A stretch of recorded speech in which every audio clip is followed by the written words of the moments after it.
In sports, if you want to be the best, there are no off days. Welcome into the No Off Days podcast. Chris, I'm listening to a lot of depressing music these days.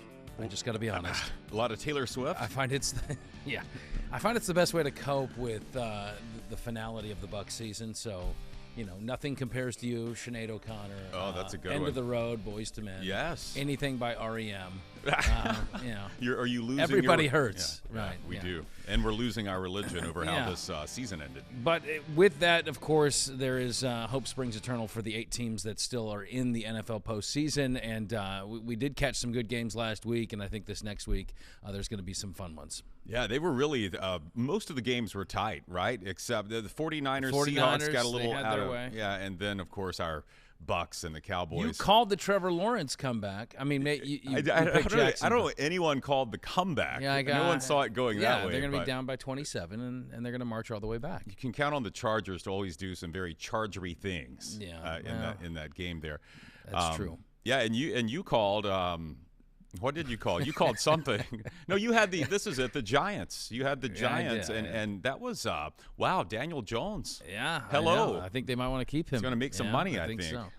All right, well, we got a lot to get to on the big program. We will probably talk a little NFL. I'm thinking that would be appropriate. Let's bring in Brin King, producer extraordinaire. BK, how are we doing here? What do we got on the big program? Got a pretty good show. We got Michael Vick. Vick, the NFL quarterback. It's great. Fox analyst right now will get his thoughts on the upcoming divisional playoffs and the rest of the NFL playoffs, and get his thoughts on Tom Brady issues here with the Bucs. Yes, Michael Vick has been with Fox for like 6 years now, and so he's part of the NFL Kickoff show, and we will lean on his insights. But I'm kind of curious if he still has it. You think he still has it? I bet he does. He's 42. He looks in shape. Yeah, I bet he could still. I bet he could still strap it on. He had, obviously reputation was as a dynamic scrambler, but man, he had an arm. I was looking at some old Vic videos the other day, and he could sling that thing. Yeah, you wanted to play Michael Vick in the video games. You play that was Madden. It. Yeah, you got to get Michael Vick running all over the field. Was fantasy football a thing when he played? I don't think it was. Yeah, but if it was was it? Okay. Yeah. Well, he would have been a high draft pick then. Yeah, the number system may be a little bit different these days. Hey, wait, this is a great segue. This is time for you to congratulate me for winning our office fantasy pool. Did you right? win? Yeah. Oh, you didn't know? The Angry Manatees. I bat out. Brian, the Angry Manatees. But 2 out of the last 3 years have brought home the trophy. I heard that it was a little. There was some the way it ended. It was a little controversial. Well, we know what happened in the Bills-Bengals game, right? Okay. With the injury, a terrible, unfortunate situation, which left the game, the stats of that game up in the air. So my opponent, the talented Lemoyce Tiller, who I believe is back there in audio somewhere. He's doing audio. Hi, Lemoyce. Right, let me give you my Venmo so you can send me my winnings. He had 2 players, Joe Burrow and Stephon Diggs, that would have been in that contest. I think the best thing to do is, in a show of sportsmanship, given kind of the surrounding nature of what happened there, is for you to actually surrender that title and the winnings. Split the prize money? At least split it right down the middle with Lemoyce. Here's what we'll do. You're hearing this right here on the No Off Days podcast. Lemoyce will agree with this. We will donate my winnings. I won't say the amount because you guys will think we're a bunch of degenerates. I will donate my winnings to DeMar Hamlin's fundraiser. How about that? I love it. That is very good. Now, Brian, follow up with me next week to make sure I did that. But I will do it. Yeah. He promptly forgets. All right. And at the end of the show, what do you have hidden away? I'm going to see how much you guys know sports. And yes, you it's think debatable. You do. It is. We got some. It's not really unique sports, but I'm going to describe them through their officials, and see if you can pick out what the sport is based on the job description of the official. Correct. Okay. Yeah. I like this. Okay. Although I'm sure he's found some obscure sports officials. Like, what do you call them?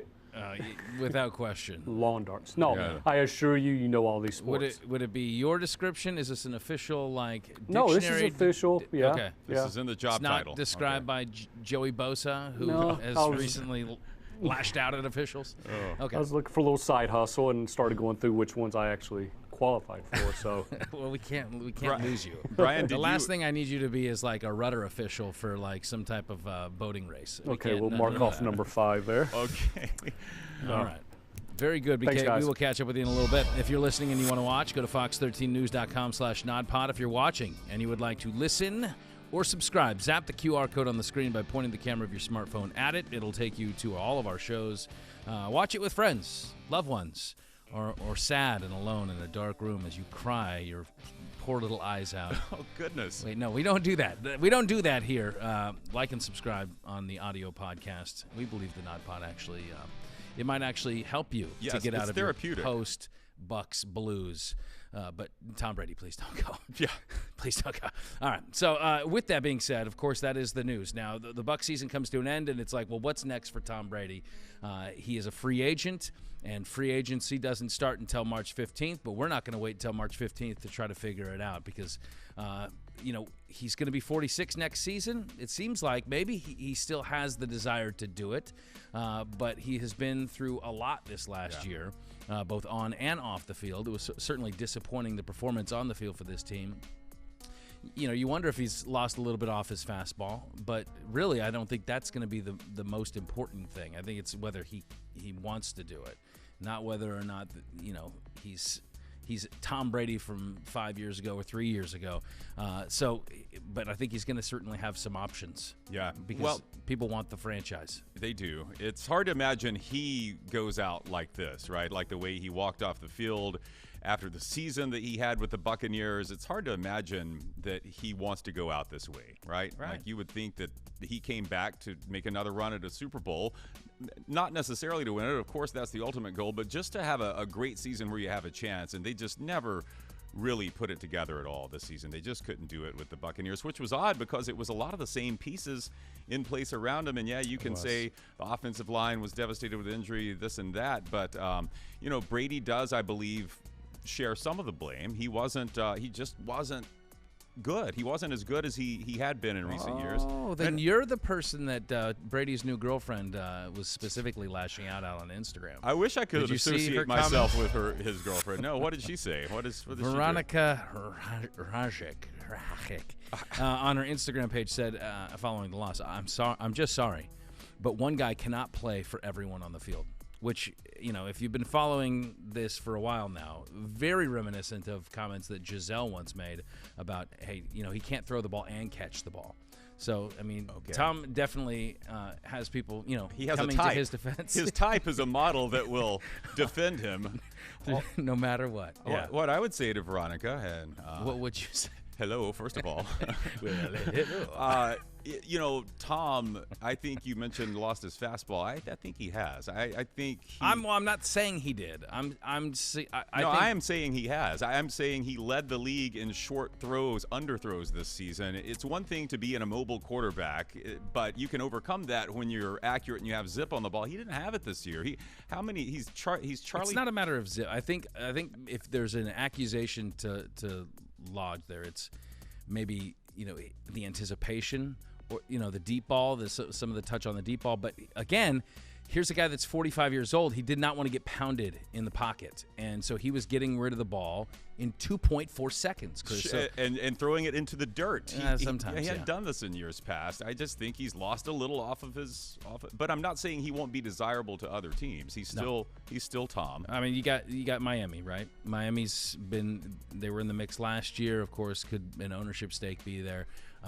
The Vegas Raiders and reuniting with his former offensive coordinator. And then, the Bucs. So those are the three teams that have kind of been circulating. I think that at this point, the 49ers are probably out of the mix, especially given the play of Brock Purdy. Right. They're kind of happy with him. They already have their quarterback conundrum, I think. Or does he just, join us here at Fox? Does he join the team and then, he could be, I think, a third member of the No Off Days podcast? Yeah, come on in, I'm Tom. not sure what his I'll availability take back all the like. things I just said about your arm. Yeah. What do you think a greater likelihood of retirement is? Aaron Rodgers or Tom Brady? Rodgers is contemplating the same thing. That's a good question. He is under contract with the Packers, though it is a hefty sum, and I'm not convinced that the Packers wouldn't be interested in entertaining a trade offer if that came across. And I think that both sides are kind of wise to that. I think Rodgers, just because of Brady, but desire. I think Brady probably has more desire to come back and compete than Rodgers does. Yeah, that could be true. But I ultimately think, and oh boy, we get a whole, how many months did you say to sit here and wonder about the futures of these two, all-time greats here. This season of speculation, right? I think both of them do come back, though, ultimately. It would certainly be a different NFL game without Brady and Rodgers. But, I mean, there is the next generation of quarterbacks that are willing and able to take the mantle, and Patrick Mahomes and Josh Allen and maybe Brock Purdy. Maybe he's in that mix as well. To the college football game, and this story you mentioned and kind of this crossed my path, of the 4-star quarterback recruit at the University of Florida, part of this star-studded class of 2023, which he headlined. A lot of excitement about this guy. I think he's a Northern California guy. Yeah. But part of that was tied to an NIL deal. So the Gator Collective had this sum of money, reportedly $13 million. Yeah, that's the report. Hard to believe, $13 million for a 4-star, but that's the number that has been reported. And now, at least part of that collective has reneged on that deal. Yeah. So now there is serious questions whether or not Rashada is going to be ending up in Gainesville. And I think that this just, again, we've talked about this before, but how it exposes the seedy underbelly of the NIL world. Right. In a perfect situation, NIL money is there to complement players and to pay them for their hard work, and they can, make a little bit of money, not just, as much time as they devote to their sports. This allows them to have a little skin in the game. But then there's this side where what is the fallout now for this decision on his part to maybe not go to Florida? I mean, he already had switched once. He was a Miami recruit, flipped to Florida, and then, how involved these collectives are in the decision-making process and the recruitment process. Yeah, that's the murky, scary part of all of this. This is where major college football has gone, where you have these collectives. These are third parties. These are legalized bagmen that are now doing the hiring, the human resources for your university, and there's no transparency. This isn't the NFL where everything's out in terms of the player's contract, and these are union-based contracts. And we don't know with this Jaden Rashada situation where things fell apart. There are reports that some members of this collective, and by members I mean these big moneyed boosters, maybe thought $13 million was a little steep and had pulled back on it.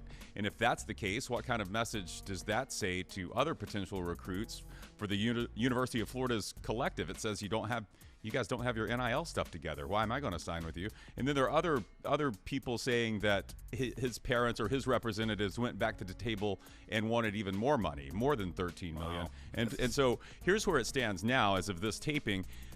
Last Friday was an important deadline because he had said that he wanted to early enroll so that he could participate in spring football practice. That deadline was last Friday, and he did not enroll. And that's what really fueled more of these reports that things had fallen apart and are on shaky ground.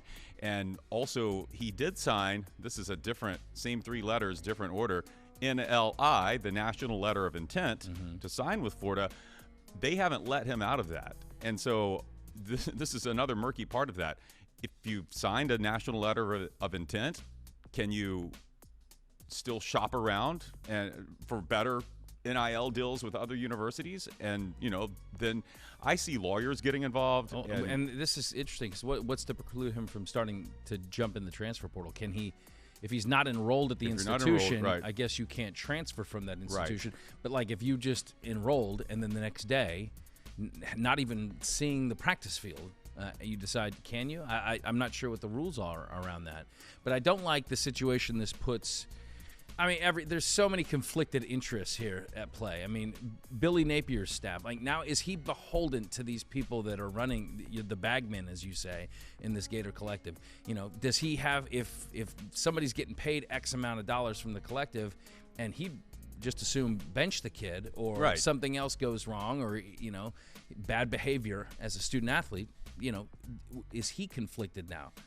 Is there pressure on the coach to make roster decisions based on how much money these big donors are putting towards these guys? I think it does open that door, and I don't want Gator fans to hear this and think this is just a UF issue. Like this is all of these major programs are dealing with this now. And Scott Strickland, Florida's AD, said back in the summer before this Jaden Rashada thing ever came up, he said it's just strange right now because we are outsourcing benefits to third parties that the university has no control over. Yeah. So I don't know what the answer is. There are a lot of people in college football that want Congress to do something about it, but if you're putting your right. if you're putting yeah, your let's faith get the in federal government involved Yeah. if we want to clean up this mess. You know, this is where the NCAA could step in potentially, but they've already been all their power has been taken away. You wonder if they're just kind of like, hey, I'm just, I'm rinsing my hands of it. Hey, this is the problem you guys wanted, and now you want some oversight. But there has to be at some point. It's crazy, right? That all of this was illegal, like 3 or 4 years ago. Well, remember Cam Newton's dad? Yeah, right. Where he got the nickname Scam Newton because his dad was shopping around supposedly. But now that's perfectly legal. Now this is what you're supposed to do. That's exactly what you have to do. Well, It's part of the recruitment your process. your son is what? He's 9, right? He's 9. So are we starting to put together the without question. The collective? Like, are you shopping him around? Yeah, we're going to see. First, we're looking at the junior high schools in the area, and we're saying, hey, look, if you want us to come to your junior high school, what's my son's value? What does it mean to you? Do you want him on your flag football team? Okay, let's talk. All right. He gets a lifetime supply to Chick-fil-A. No, this is that would where be we like are. Kramer and Jackie Child's deal. Yeah, absolutely. Let's shake on that. Yeah. Another disturbing story that has come out of the college football world, college athletics. This is a tough one. Yeah, it's tough.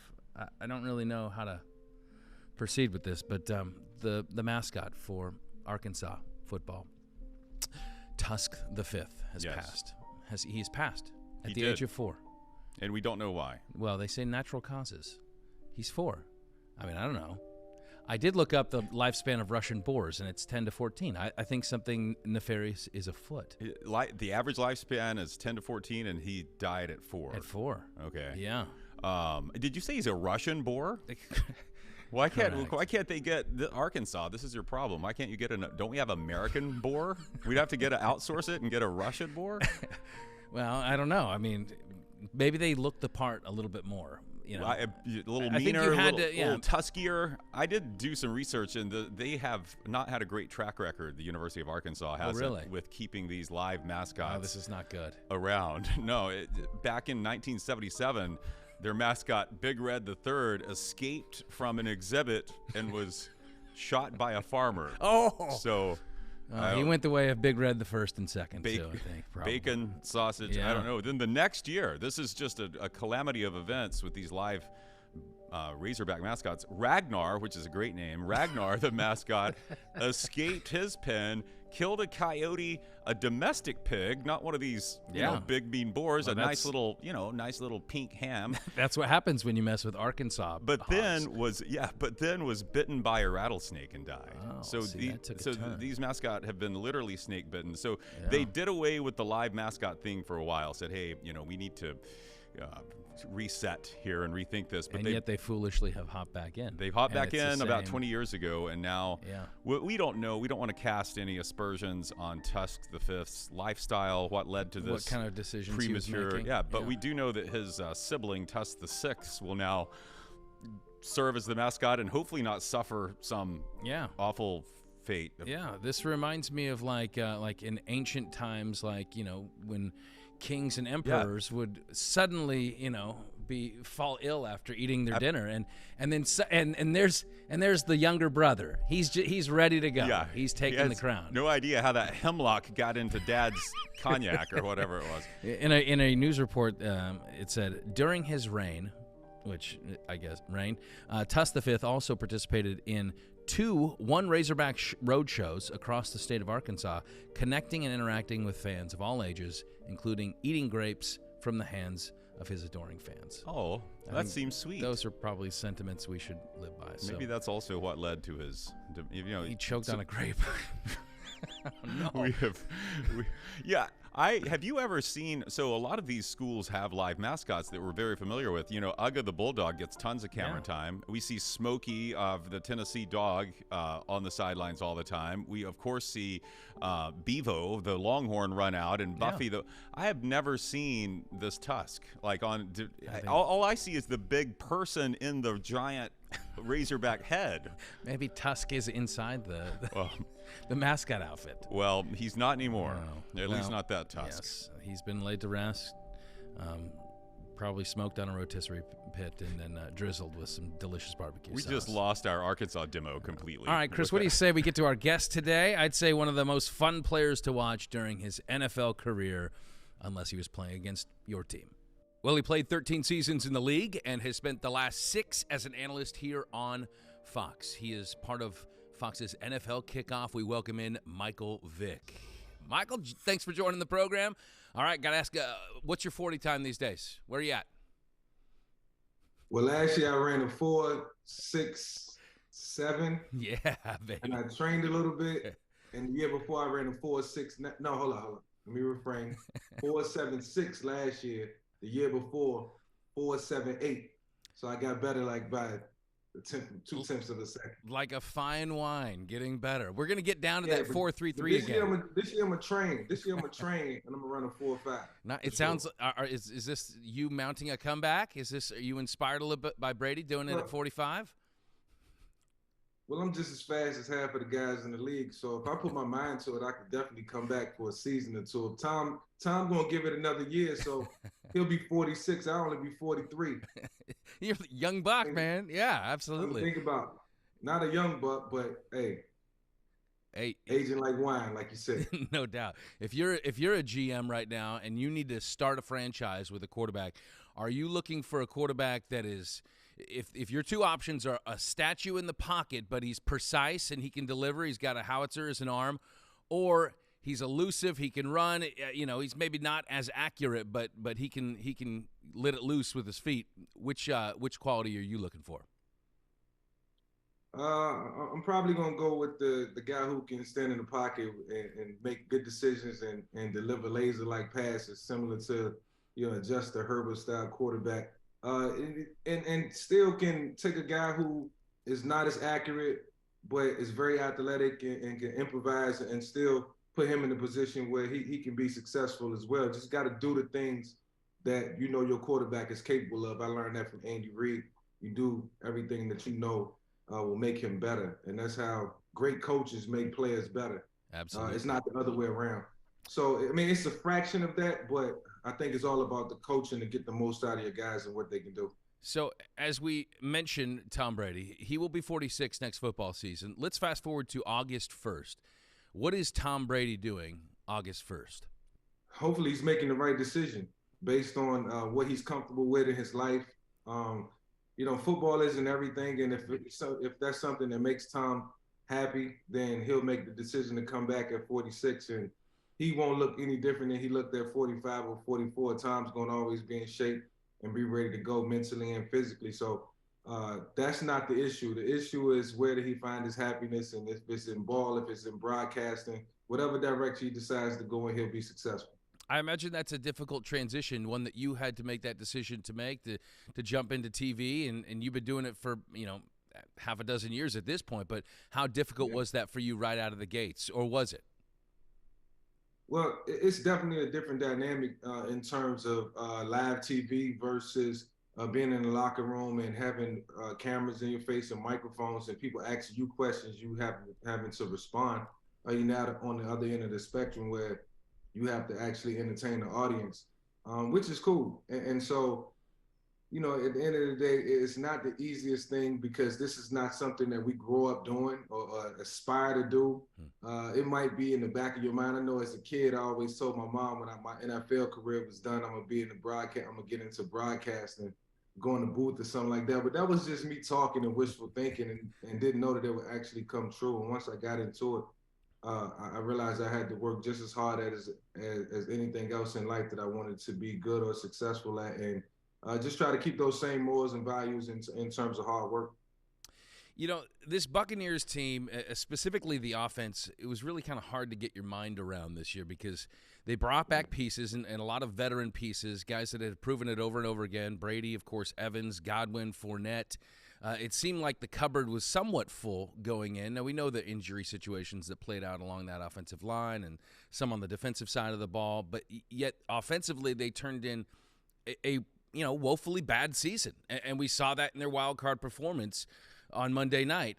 What's your take on what went wrong and why that it just did not work offensively for the Bucs? Yeah, it seemed like all year it was just struggles. They couldn't find a chemistry. They didn't have an identity. Are we a run-oriented team or we're a pass-central team? What are we going to do in moments when the going gets tough and when we got to kind of buckle down and find ways to generate offense, get first downs, make some things happen out of the ordinary. And, you got to have something that you can fall back on within your offense. And, I know for years in Philadelphia, I had Deshaun Jackson, I had LaShawn McCoy, so I can always hand it off. We was run team, but we really was a pass-heavy team. And so when the going got tough, we passed the football. But I think in today's game, defenses are different. They are very complex, and they do a lot of things to try to get you off your mark. And so, when it's not going well, and when the situation gets a little sticky, you got to go back to what works for you. And I just don't think they had that this year. It was all about Tom. They had some great players. Mike Evans showed up, and Chris Godwin showed up at times, and Julio never got healthy. A healthy Julio, I think, changes how this offense look, and of course, Fournette can only do as much as he can coming out the backfield. But these guys have had success. They've won the Super Bowl. They got some things to be proud about. But also, I hope those guys just go enjoy their offseason, take some time off, and think about how to get better next season for the young guys, and with Tom, what decision he's going to make. Well, for every team that kind of crosses the threshold from regular season, now they're into the postseason. There's excitement. It feels like, this is the real season. Everybody's got a legit shot at winning the Lombardi. But, half the teams go home after the first weekend, and they're sitting there the next day. What is that next day like after everything is pointed toward winning it all? It seems like this run may never end, and it suddenly just ends. What's that next day like? Yeah, it's tough. It's very hard to deal with, especially if the season has been rigorous. If it's been a lot of ups and downs and very turbulent, you kind of reflect back on the things that you did well, but more so you think about the things that you didn't do so well and why you're actually in the position that you're in, why you're cleaning out your locker, why you're having that last conversation with your head coach and departing from all the guys that you spent the last 6 months with. It's a tough day. It's a sad day. It's always quiet. You see guys by their lockers kind of like whispering and talking, making off-season plans, trying to figure out what guys are going to be, what you're going to do. It's a somber moment. But at the same time, only one team can win it all. And only one team can win the game in advance. And, we work extremely hard to put ourselves in positions where, we can compete for that championship. And when it don't happen, it feels like the ultimate failure. But at the same time, it's always next year. You recently weighed in on the Lamar Jackson situation, and he disclosed that he's been dealing with a sprained PCL. For whatever the decision was that went into that, and a lot of people kind of think, well, maybe that has more to do with positioning himself for free agency here coming up. Who knows? But do you think the Ravens are playing this weekend if he played last week against Cincy? Absolutely. Yeah, for sure. And to the extent of what I said on Fox on our show this past weekend,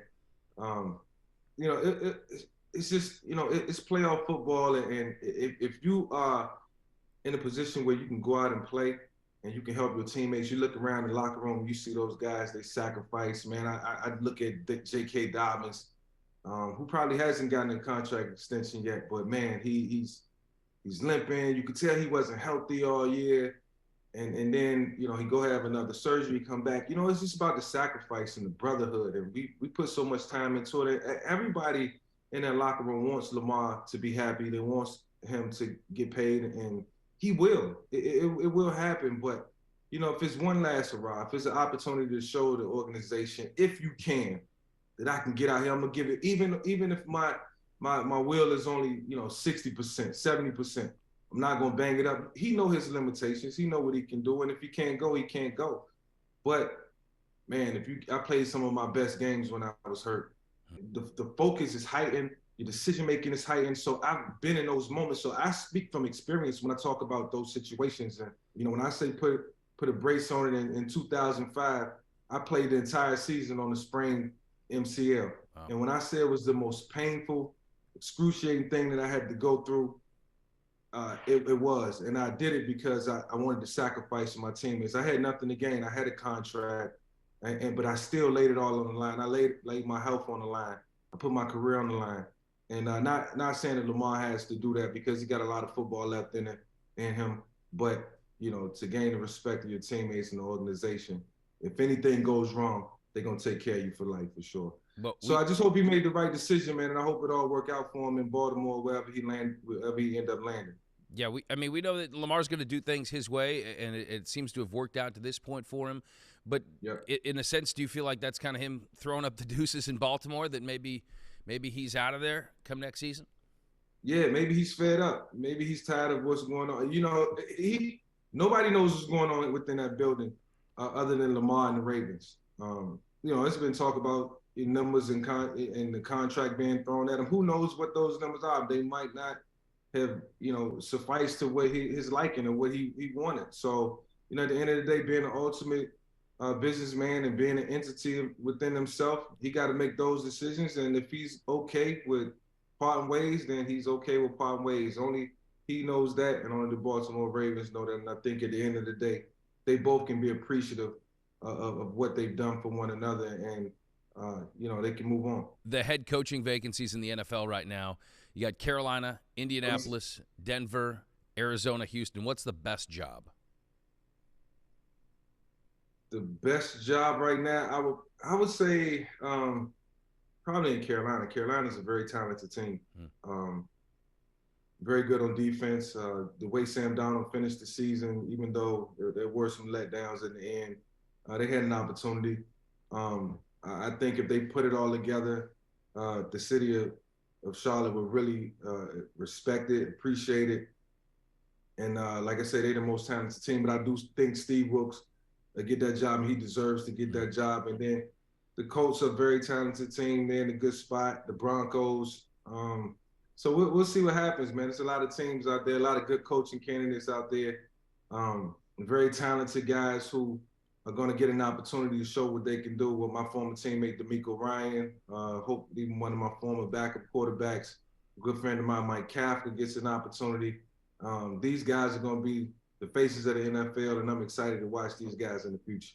Michael, before I let you go, I got to ask you about the upcoming games, and you can just give me your take, win or loser. Jags at Chiefs. Jags at Chiefs. It's going to be a tough one, man. You got to go into Kansas City and earn it. Right now, I'm going to go with Kansas City.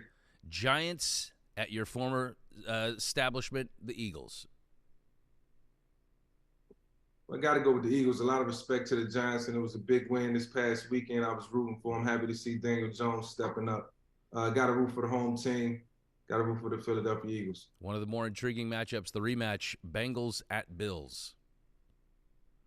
I'm neutral in this one, man. I'm a big fan of Joe Burrow, big fan of Josh Allen. I know it's going to be a great game in Orchard Park.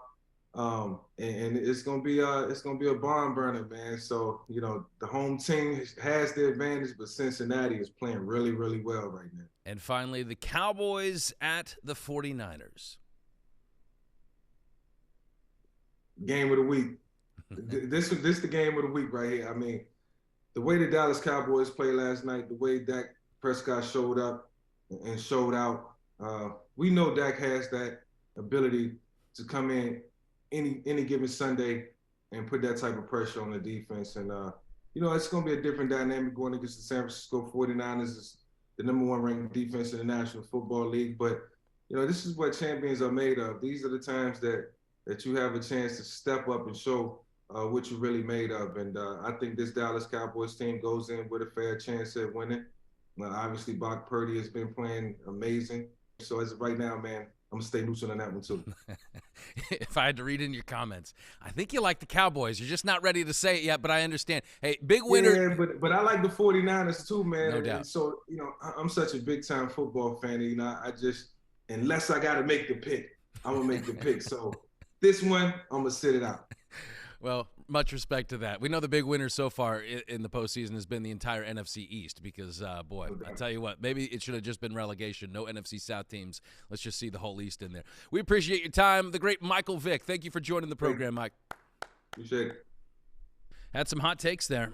It sounds like he's leaning Cowboys. I don't know. I don't know how you could pick against the 49ers right now. What did you – I wasn't listening to the segment. I had to step away. Did you make any predictions of what we're going to see in this next round? No, I didn't. I want to know how to fade you. Some? Yes, I want to know where you go with this. Are you you want all my game predictions? Real quick, just spit these out. Get Chiefs or Jaguars? I like Chiefs. Okay, by 8.5. I'm not taking them. Okay, all right. Eagles, Giants. Man, I kind of think the Giants might go in there and upset them just because I'm not so confident about Jalen Hurts right now. Okay, all right. I'll take Eagles. Bengals at Bills. I like the Bengals. I do too. I'm with you on that. That means they'll lose definitely. Cowboys at Niners. 49ers big. Yeah, big time. Yeah. All right, So I guess that was our best segment of the show. Very nice. Where we quickly spit finally. out answers. We made one guy happy, Brin King. How we quickly wrapped that up. If every segment could be so pointed and quick. Especially Russian boar segments. Oh, have we gotten any angry messages during this recording? I hope not. The Tusk community is a little up in arms, but okay, it's okay. It's okay. It's what we. Well, I think they have stimulate conversation. I think here. They probably have a few barbecue joints to get to before worrying about us. All right. So what is this final segment? We have it's officials in sports. You're going to give us their job description, and we are going to try to tell you what that sport is? That is correct. Simple enough. Sounds very simple. Very simple. It'll be easy once we get into it. All right. You want first one? Yep. It's called a boundary umpire. Okay? Boundary umpire. His responsibilities, judge whether a ball is out of bounds, then throws the ball back into play when directed to do so by the field umpire. What sport is that? I'm going to say highlight. Oh, that's a... Wow. Was not expecting that. So many sports that have boundaries and balls. Let's see. That was one of the nicknames. We were thinking of that. Boundaries and balls, the name of this podcast? Yeah. We should have gone with that, actually. That could have been great. Come on. All right, cricket. Cricket. And y'all are both wrong. Listen to the answer there, Chris. Boom. Australian rules football. Okay. Oh, there's no telling how many umpires they have. I mean. Yeah. I didn't know they had rules. They're Australian. I thought that was like ironic. Australian rules football. There you go. Okay. Is that the same as rugby or no? No. Different? Okay. Quite different. Boy, I just showed my ignorance. So I went highlight because I'm thinking you're going like weird sports. Yeah. So. But these are legit. I mean, Aussie football. They're I'm not legit. going to go. Highlight's legit. Yeah. It's a legit IPA brewed by Cigar City. It is delicious. Yummy. No Off Days podcast brought to you by Highlight. Sounds good. All right, let's go to the next one. Come on. This one, inspector of the turns. Oh. Positioned at the start and the turn end and observes starts, turns, and finishes. Come on. I'm going to say shot put. Where would it be? You turn and shot put? No, you spin. You don't turn. Is this F1? Maybe let me change my answer. The start, the turn. We know there are turn in racing, but why do you need to observe a turn? Like is that you go out of bounds? All right, your turn's over. What is it? Track and field. Track and field. Let's see it. It is swimming. Oh. Yeah, it's the guy. turn. That makes right. sense. Yeah. But see, I thought that was called the flip. It's a turn. Yeah, it's a turn. I'm not a big swim guy.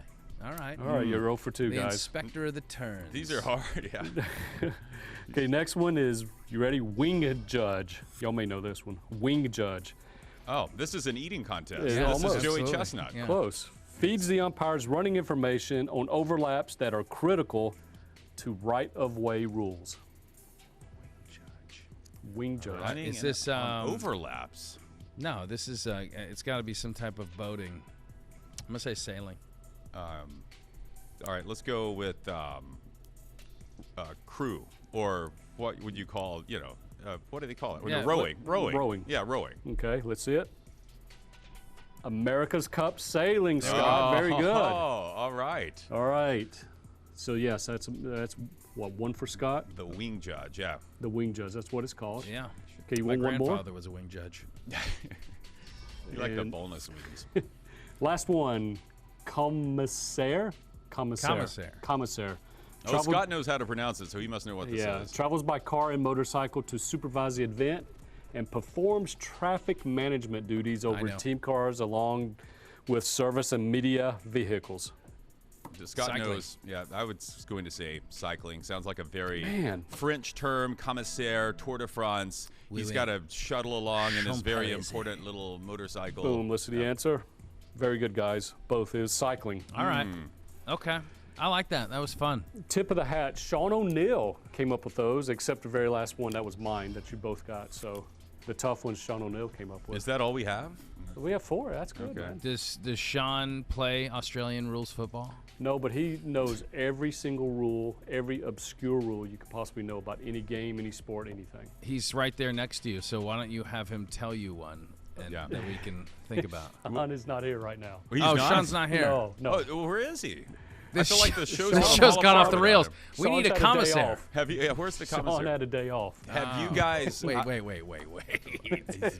No off days. Come on, Sean. Have you guys ever been an official, like in a capacity? Scott, have you worked as a baseball or basketball official? Or not in any real capacity. No.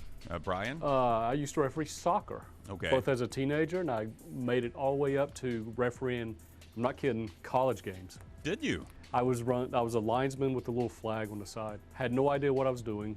You shouldn't admit that. No, but it was easy money back when you were in high school. Wow. And they were What about you? I did some baseball umping. We called it umping. Behind the plate? Yeah, behind the plate. Were you like Frank Drebin? Like the hey, remember Naked Gun? Shuffling. I'll tell you what, I was terrible. I had no business doing it. It's very hard. There are 1,000 rules in baseball. Yeah.